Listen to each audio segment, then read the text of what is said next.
As they had all these specially trained people for the submarines to them, and they knew that we were going to come there. As a matter of fact, They were outnumbered?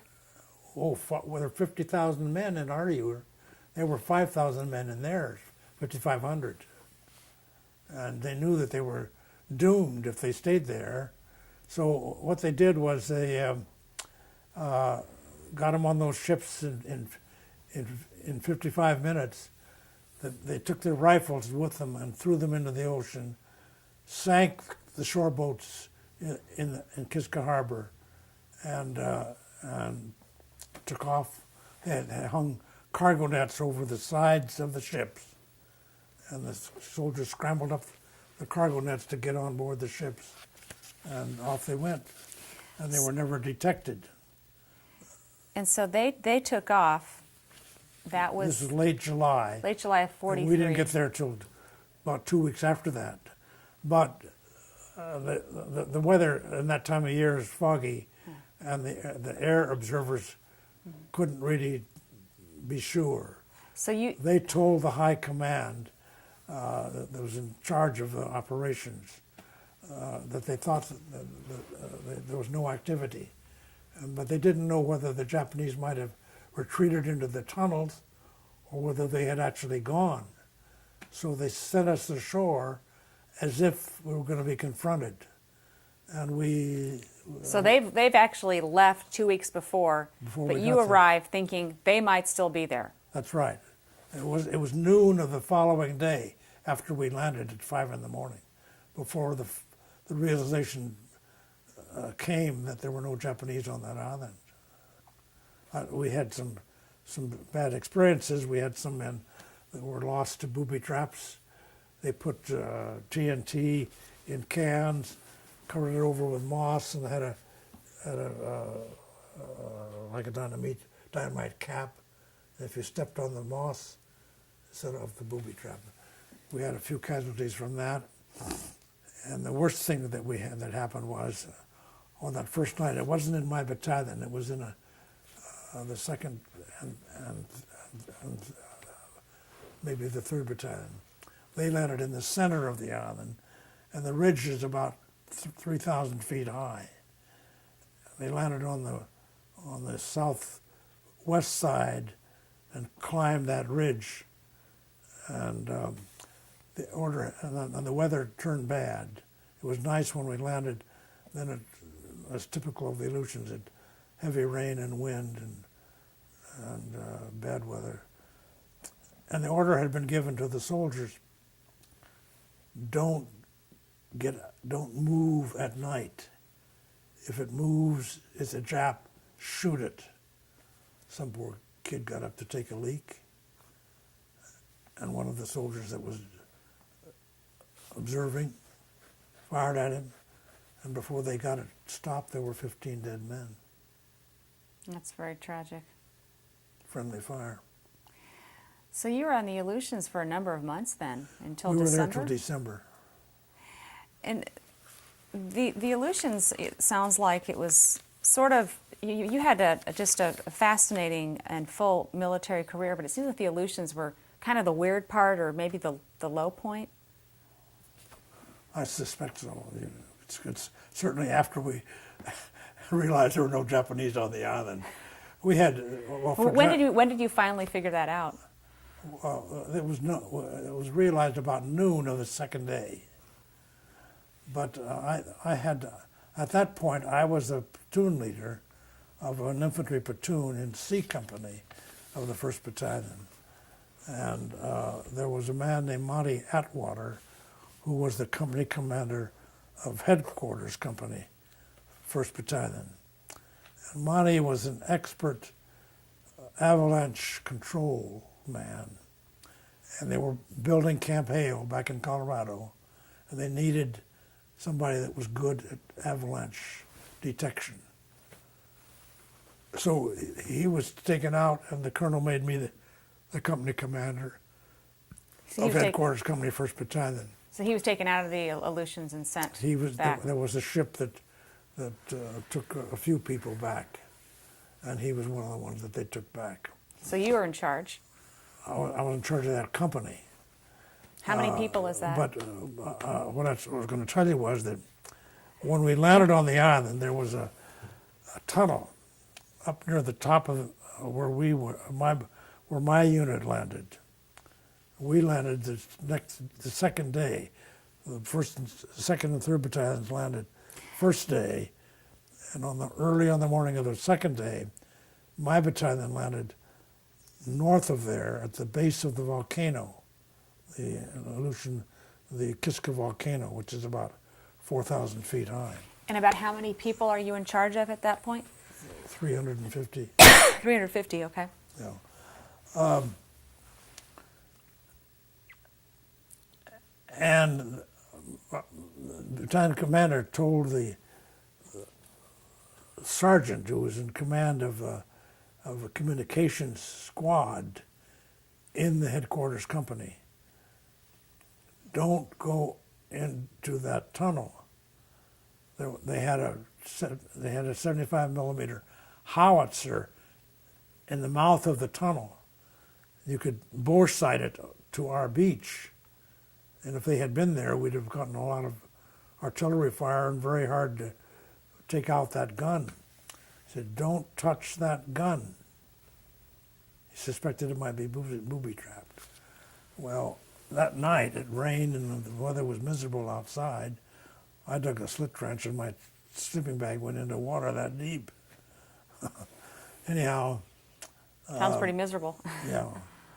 It was, as a matter of fact, one of the lieutenants in my company, the next day we were up on top of the island and the wind was blowing and the rain was coming down, and he's sitting like this and he said, "Oh, I'm miserable. Oh, I'm miserable." Anyhow. Funny now, right? The squad went into that cave, and there wasn't enough room for them to put their sleeping bags down on the floor, so one of them grabbed the spokes of the wheel to roll the gun out of where it was, and it was booby-trapped, and it exploded. I think there were 2 men killed, and the rest of them were shell-shocked. Well, the sergeant who was in command of that squad had been told by the colonel, don't move that gun. So what happened to him? He went to the hospital because he had shell shock. And then about a week later he came back to duty. In the meantime, I had become his commanding officer in that company. And I went into his tent and he was polishing up his rifle. I said, "Sergeant, what are you doing?" "I'm going to get me some goddamn Japs." He was out of his head. And so the next ship that came in, we had to ship him south to the hospital. And we knew he was a danger to himself. And was there a special ship that came in for people who are having mental problems? Pardon? Was there a special ship that would come in for people who are having mental problems? No, but they sent a private to guard him and to keep him in his room. And when they were at sea, he came out of his room, ran up the ladder, over the rail and into the Gulf of Alaska. And the pilot, the private who was guarding him, went after him. Ah. Well, the ship couldn't even slow down. There were Japanese submarines in the water. The water was cold. They couldn't survive. And both of them died. Just incredible stories that you experienced and heard about and came war. upon. And I'm sure you have many more.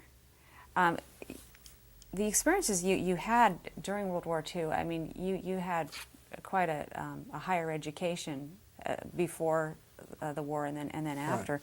But could those experiences have matched, any of your college experiences match any of your war experiences? You think about I'm sorry? you were learning Norwegian and rock climbing at the same time, for example. Yeah. Teaching skiing. You teaching skiing. You stumbled upon people from all walks of life, of all education levels, from all over the country. I used to write when I was in the West by God, Virginia National Guard. I used to write letters home because most of them couldn't read and write. So you were busy. I'll tell you a little story. This was after Pearl Harbor, and the barracks were all, this is in Sitka, the barracks were all, the windows were all covered with black paper and no lights showing. And I went to bed, and there was the cook for my company was in the bunk below me. I was in a double-decker bunk, and there was some question raised about the theory of evolution. These were all Bible-trained people. So I talked loud enough for the platoon that was up there, about 30 men up on that floor, explained the theory of evolution. And the reaction? There was dead silence. And the cook, whom we called the old man, he was probably 30 years old and he was prematurely bald, spoke up out of the dark and he said, I never did believe in apes and all that shit.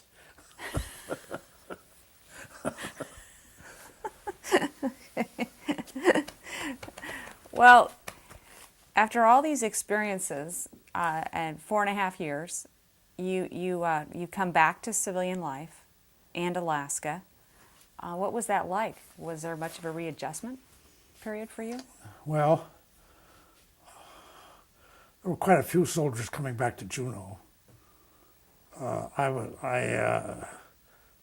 My father and my stepmother, my mother had died in 1933, and he remarried in 35. And my stepmother and I were very close. She was a fine woman. And Greening was the governor, and his son, Clark Greening, who's still in town, and his wife, Betty, they divorced.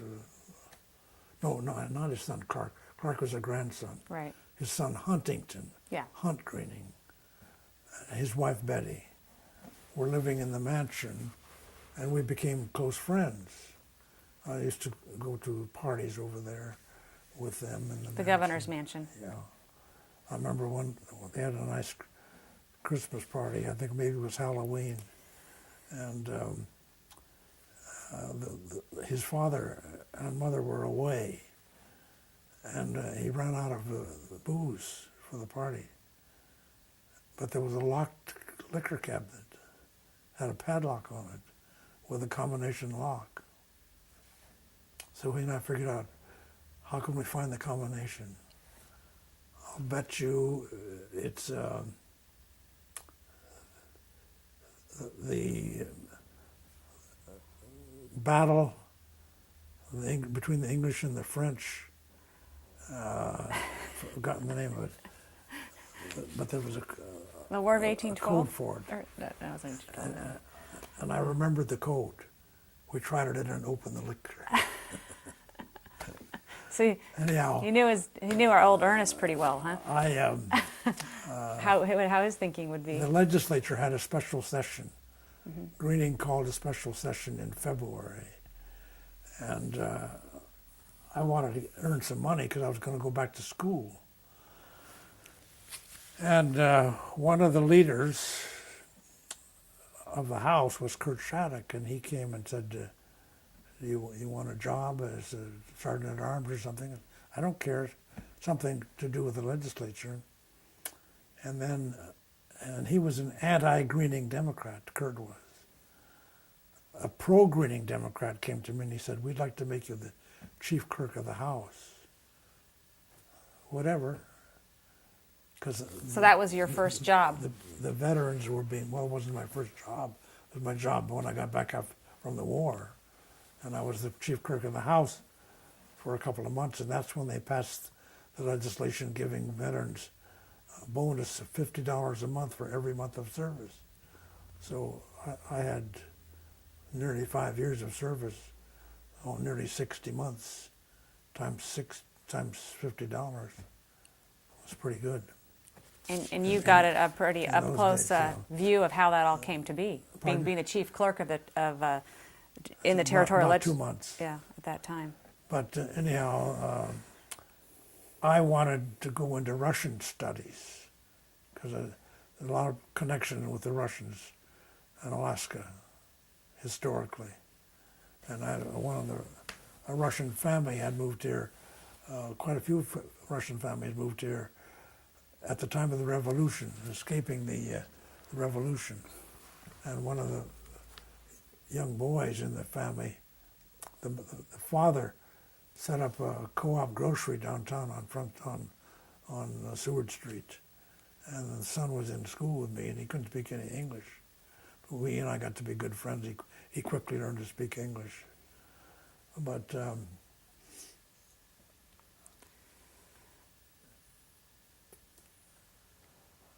so I found out about a school called the School of Advanced International Studies, SAIS. I found out about it because my sister was a leading member of her class. She was president of the student body at Mount Holyoke College. And then the class right ahead of her, the year ahead of her, there was a woman who had gone to this school, which was recently formed in Washington. So in June, I went to Washington. I went rather to the summer session, which was held in Peterborough, New Hampshire. I went to Peterborough, New Hampshire, to the School of Advanced International Studies and studied Russian. One of the interesting things that I learned had nothing to do with that. I had met William Stephenson, the Arctic explorer.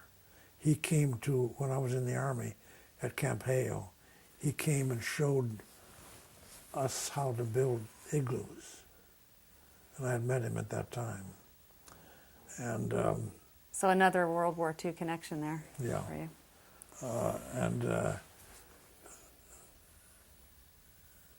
The teacher at my school that summer was a German Jewish fellow named Hans Weigert. And Weigert was one of the people that escaped from Germany when Hitler was attacking the Jews. And but he had been trained in political geography. So I had a class from him at the school in what they call geopolitique. So you had kind of a leg up in that class, I imagine, after your time in fighting in Europe. Yeah. Anyhow, Stephenson and his wife had a farm in Vermont. It was about a 3-hour drive from Peterborough. So this professor asked me to drive him in a car over to pick up Stephenson and bring him back to the school in Peterborough, Vermont, and New Hampshire, to lecture to our class. On that drive, he said, "Do you know how Ernest Greening got to be the governor of Alaska?" And I said, well, he was a friend of Franklin Roosevelt, and he had written a very famous book, still well known, called Mexico and Its Heritage. And he was appointed. And he was appointed by Roosevelt to be the first. He persuaded Roosevelt that they should create in the Interior Department, which was led by Harold Ickes, a division of territories and island possessions to supervise the responsibilities of the federal government towards the Philippines, Puerto Rico, Hawaii, Alaska, the Virgin Islands, and other territories. And I said, well, he was appointed by Roosevelt to be the governor. And he said, no, that's not quite the whole story. He and Franklin Roosevelt had gone to prep school together, and they had been at Harvard University together. So they were well acquainted. And Greening was appointed to be the first director of the Division of Territories and Island Possessions. Not once, not twice, but 3 times. Harold Ickes, His nemesis. the old curmudgeon, found that he had been in Roosevelt's office without Akers knowing about it. And that was insubordination. So he told Roosevelt, "You got to get rid of the son of a bitch." And about that time, John Troy, who was the governor, and who was a lush, they were having problems with him and being governor because he was drunk and sick. And so they did not reappoint him at the end of his 4-year term. Roosevelt said, "Well, why don't we send Greeting to Alaska and want to get him out of your hair?" And that's how he got to be the governor. And Hunt confirmed this story to me. Yeah. I just read Ernest Greening's autobiography. I just read Ernest Greening's autobiography. Fascinating we talked life. about that, yeah. Yeah, amazing book. Yeah, I was just, talking about stories. Well, I didn't mean to take you off the subject. Oh, that's okay. It's very interesting. Well, you had just... So I went to Peterborough in Russian studies. Right. And then I went to Washington, D.C. and took the regular academic course through the winter of 46, 47, and got a master's degree in Russian studies and a beginning in the Russian language. Summer of 47, I went to what's the name of the college in northern New Hampshire? Dartmouth? Well, no, pardon? Dartmouth? No, no. In Vermont, not New Hampshire. Middlebury. Oh. Middlebury College. I went to Middlebury College where they had excellent language programs, especially outstanding in French, but they also had a Russian program. I spent the summer of 47 at Middlebury in the Russian school. And I swear that I won't speak any English, only Russian while I'm here. So when I finished in the early fall of 47. And did your interest in Russian studies, was that as a result of your experiences in World War II and your observations about the Russians in the war? It was to this extent. I think I told you before, it was not the Americans. Yes. It was the Russians that beat the Germans, beginning at the Battle of Stalingrad, when they wiped out the Third German Army. And I decided that in my lifetime, Russia was going to be the foreign entity that we had to deal with. And I wanted to be on the Russian desk. I did not want to be a foreign service officer, because the foreign service officers are like the Army. They send you here and there, everywhere across the world. You have no control over where you're going to be, where you're going to be posted. I wanted to be on the Russian desk. So the Russian desk? In the State Department. State Department, okay. And deal just with Russian affairs. Well, so when I finished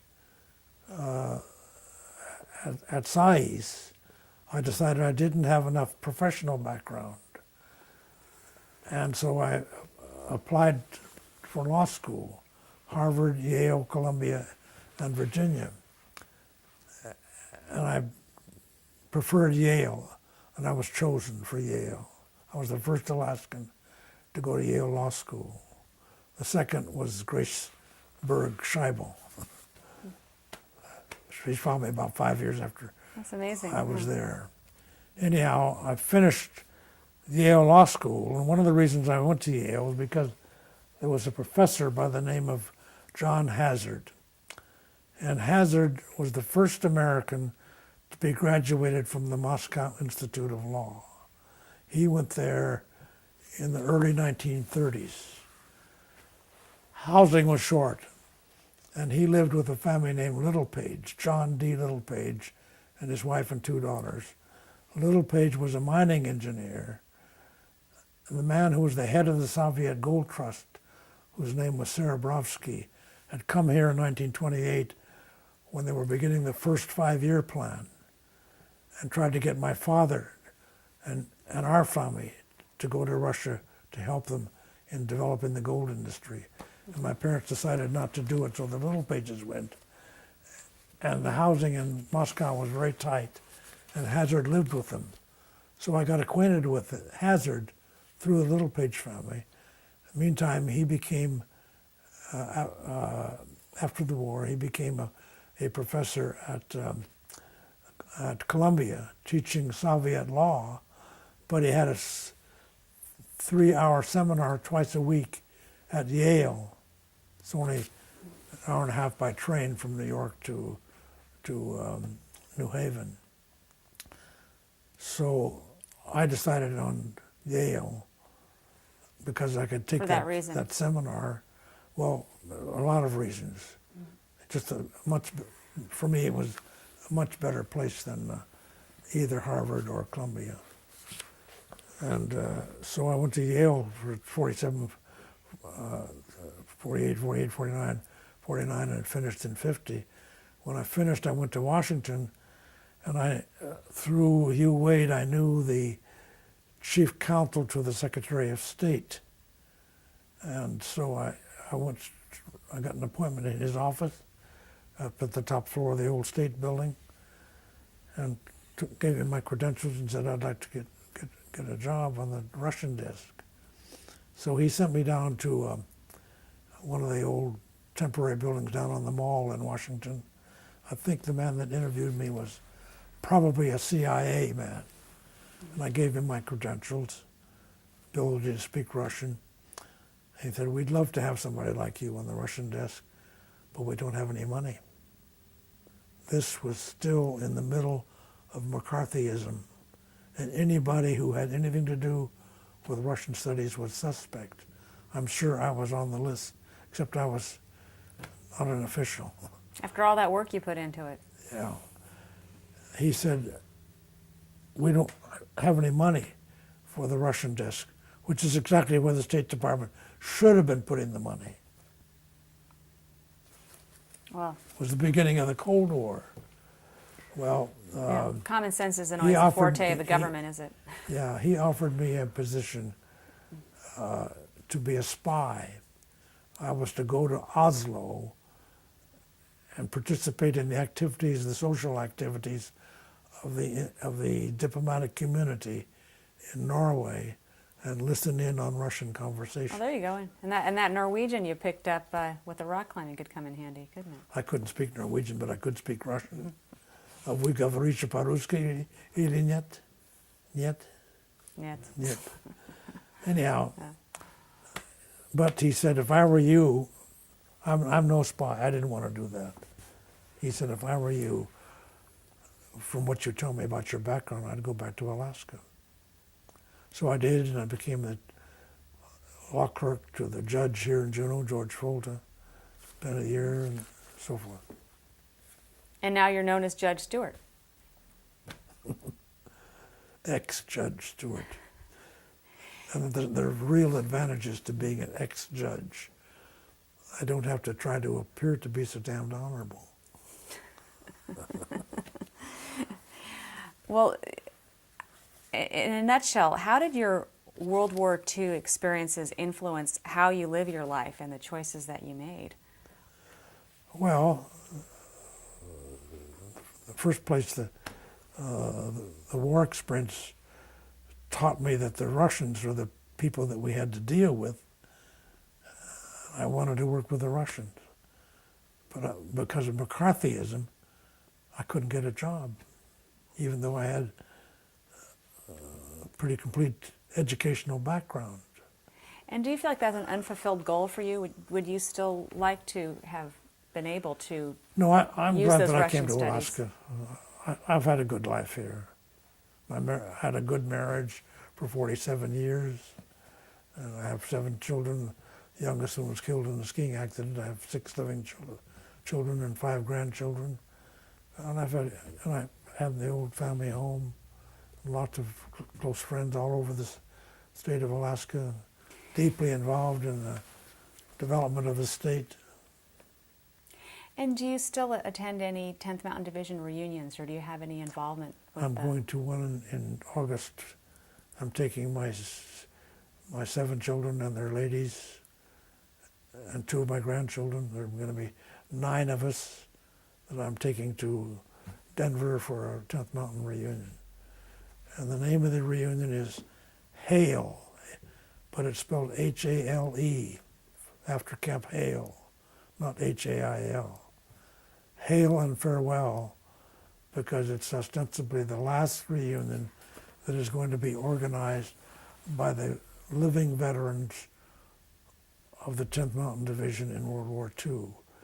There will be more reunions because we have an active descendants organization. But in the future, the descendants will be organizing the reunions. So this is a very significant event that you're going to also make a family reunion. Yeah. Well, all the best with that. Pardon? All the best with that. Thank you. Yeah. Tom Stewart, thank you for sharing your amazing stories with us about your experiences during World War II and how those influenced your life. Thank you. All I'm right. supposed to get a telephone call right about now. Yeah, right about now? Oh, boy. So you think we about covered